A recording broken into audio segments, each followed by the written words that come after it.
பத்திரிகையாளர் அரவிந்த் குணசேகரனும் இணைந்திருக்கிறார். அரவிந்த், இப்போ வெளியாக இருக்கக்கூடிய இந்த பட்டியல் என்பது கிட்டத்தட்ட எல்லா ஸ்டேட்ஸையும் ரெப்ரசென்ட் பண்ணக்கூடிய விதமாக ஒரு பட்டியல் என்பது வந்திருக்கிறது.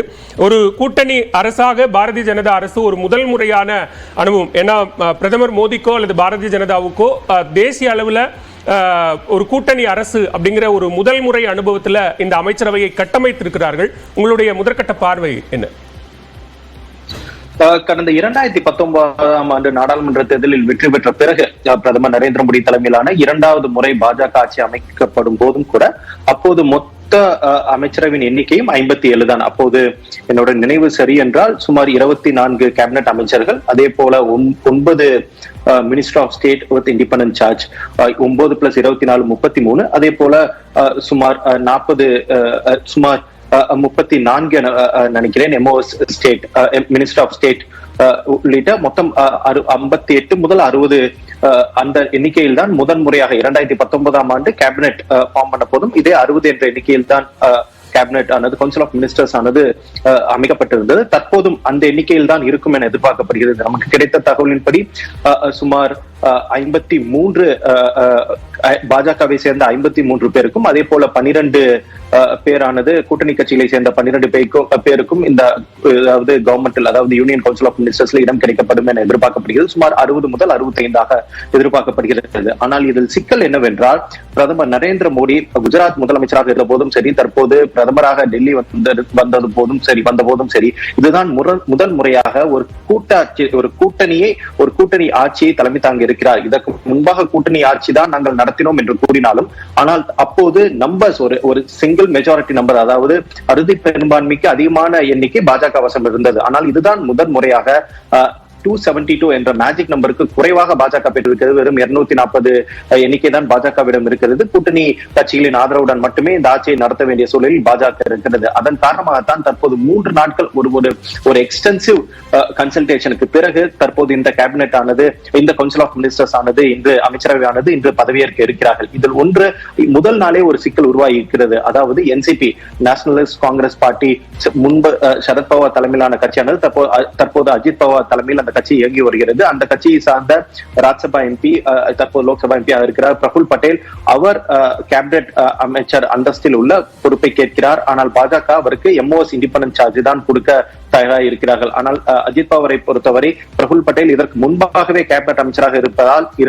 இருந்திருப்பதால் தற்போது அவர் எம்ஓஎஸ் இண்டிபெண்டன்டாக பதவியேற்றுக் கொண்டால் ஒரு டிமோஷனாக பார்க்கப்படுகிறது. எனவே நாங்கள் தற்போது அமைச்சரவையில் நாங்கள் பங்கேற்கவில்லை, நாங்கள் வெளியிருந்து ஆதரவு கொடுக்கிறோம், நீங்கள் ஒரு 2 தரப்பும் சமரசத்தை ஏற்படுத்திய பிறகு நாங்கள் ஆட்சியில் சேர்ந்து கொள்கிறோம் என முதல் நாளே ஒரு பிரச்சனை உருவாகி இருக்கிறது. எனவே வரும் காலகட்டத்தில் இந்த பிரச்சனையை எவ்வாறு பாஜக சரி செய்ய போகிறது, both within and also outside the party, பாஜகவுக்கு உள்ளேயும் இது போன்ற ஒரு சில கேள்விகளும் சச்சரவுகளும் துவங்க தோண்டும், அதே போல வெளியிலும் தொடங்க தோண்டும், அதே போல வெளியிலும் இது போன்ற பிரச்சனைகள் வரக்கூடும். எனவே இந்த இரண்டையும் பாஜக எவ்வாறு மேனேஜ் செய்து போகிறார்கள் என்பதுதான் மிக மிக முக்கியமான ஒன்று. அதே குறிப்பாக தற்போது ஜேபி நட்டா, பாஜகவின் தலைவராக இருப்பவர் ஜேபி நட்டா, தற்போது அவரும் அமைச்சரவையில் இணைய இருக்கிறார். எனவே அவர் அமைச்சரவையில் இணைந்த பிறகு இன்னும் 1 மாத காலத்திற்குள்ளாக பாஜகவுக்கு புதிய தலைவரையும் தேர்ந்தெடுக்க வேண்டியதாக இருக்கிறது. எனவே both within and outside பிஜேபியில் எவ்வாறு இந்த தலைமை, தற்போது நரேந்திர மோடி தலைமையிலான இந்த அரசு எவ்வாறு இந்த கட்சியும் சரி, அதே போல கூட்டணி கட்சிகளையும் சரி எவ்வாறு அவர்கள் ஒருங்கிணைத்து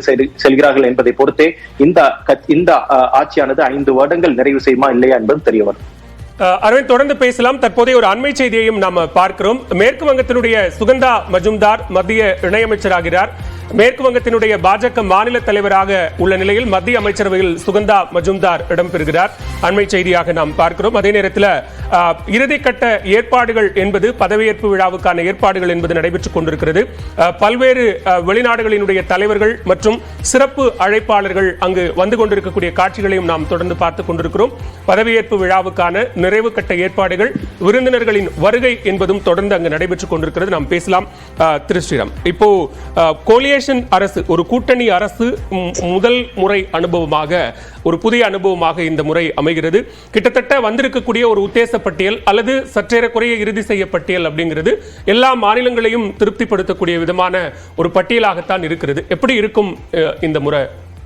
எப்படி 1, 2 இருந்ததோ அதே மாதிரி தான் மோடி 3யும் இருக்கும். ஓகே. தனிப்பெரும்பான்மை இருந்தும் கூட்டணி கட்சிகளுக்கு கடந்த 2 கேபினெட்லையும் அமைச்சர்கள் கொடுக்கப்பட்டது. அதனால் இது ஒன்றும் புதுசு இல்லை. ஸோ இந்த வாட்டியும் அதே மாதிரி எல்லா என்டிஏ கூட்டணி அனைவர்களுக்கும் அமைச்சரவைகள் கொடுக்கப்பட்டிருக்கு.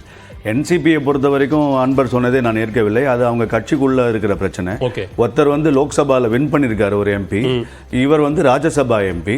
ஸோ அங்கே யாராக இருக்க வேண்டும் என்பது தான் நார்மலாக பார்த்தீங்கன்னா லோக்சபால வின் பண்ணவருக்கு தான் அதிக வெயிட்டேஜ் இருக்கணும். ஸோ அது இன்டர்னல் பார்ட்டி கன்ஃபியூஷனை வந்து இந்த என்டிஏல அவர் சொல்வதை நான் ஏற்க போவதில்லை. ஸோ அதனால் அவர்களுடைய பிரச்சனையை முடித்து கொண்டு வரலாம். யாருக்கு என்ன கொடுக்க வேண்டும் என்பது பிரதமருடைய பியோர் அவருடைய ப்ரோரகேட்டிவ் தான். நீங்கள் கேட்பதை கொடுப்பதாகலாம் இங்க நிச்சயமாக அந்த அளவிற்காக எந்த ஒரு இதுவும் இல்லை. 22 கட்சிகளை கொண்ட 230 எம்பிக்கள் நாங்கள் ஒரு நிரந்தர ஆட்சியை நன்றாக கொடுக்க முடியும்னு சொல்ற போது ஒரே கட்சி 240 எம்பி வைக்கிறது மட்டும் உங்களுக்கு எந்த மாதிரியான ஒரு பயம்? ஏன் அங்க வராத பயம் ஏன் இங்க வருதுன்னு எனக்கு தெரியல. எந்த பிரச்சனையும் இல்லை. என்டிஏ ஸ்ட்ராங்கா இருக்கு. நிச்சயமாக இந்த 5 வருடத்தையும் பூர்த்தி செய்ய முடியல, மாற்று கருத்து இல்லை. அரவிந்த் குறுக்கிட விரும்பினாங்க. அரவிந்த் சொல்லுங்க.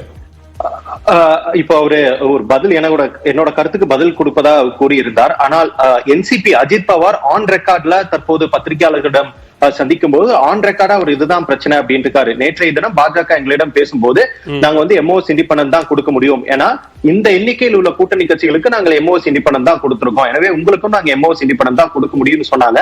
ஆனா நாங்க எங்க கட்சியில நாங்க அஜித் பவாரை தான் பிரபுல் பட்டேலை தான் நாங்க வந்து எங்க கட்சியின் சார்பாக நாங்க அமைச்சரவையில் இணைக்க கோரியிருக்கிறோம். ஆனால் அவர் இதுக்கு முன்பாக கேபினெட்ல இருந்தங்காட்டி தற்போது அவருக்கு எம்ஓஎஸ் இண்டிபெண்டன்ட் சார்ஜ்ங்கிறது ஒரு டிமோஷன், அதனால நாங்க வந்து அதை ஏத்துக்க முடியாது ஆன் ரெக்கார்டா சொல்லியிருக்காங்க. எனவே நம்ம வந்து ஏதோ யூகத்தின் அடிப்படையில் ஆன் ரெக்கார்டா வந்த பிரச்சனை. ரெண்டாவது இன்னொரு ஒரு அப்ரிசியேஷன் பிஜேபிக்கு நம்ம ஏன் கொடுக்கணும்னா ஒரே சார் அப்ரிசியேஷன் பிஜேபி ஏன் கொடுக்கணும்னா இந்த கூட்டணி இந்த கன்ஃபியூஷன் தான் சொல்லப்பட்டது. பாஜக அதில் நாங்கள் தலையிட விரும்பவில்லைன்னு சொல்லப்பட்டது. இதே சேனல்ல 2 எம்பிக்குள் சண்டை யார் எடுத்துக்கொள்ள வேண்டும் என்பது அப்படின்னு இதே நேஷனல் சேனல் உங்க சேனல் இன்க்ளூடிங் உங்க சேனல் இதை சொன்னாங்க. பிஜேபி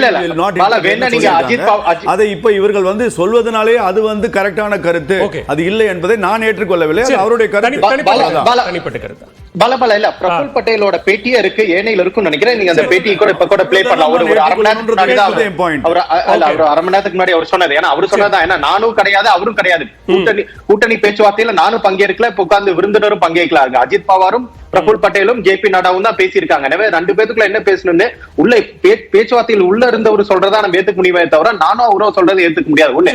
ரெண்டாவது, பிஜேபிக்கு நம்ம ஒரு அப்ரிசியேஷன் கொடுக்க முடியும். என்னன்னா இவ்வளவு ஒரு சிக்கல்களுக்கு இடையில ஒரு கோலிஷனுக்கு ஒரு சில கண்டிஷன்ஸ் எல்லாம் இருக்கு.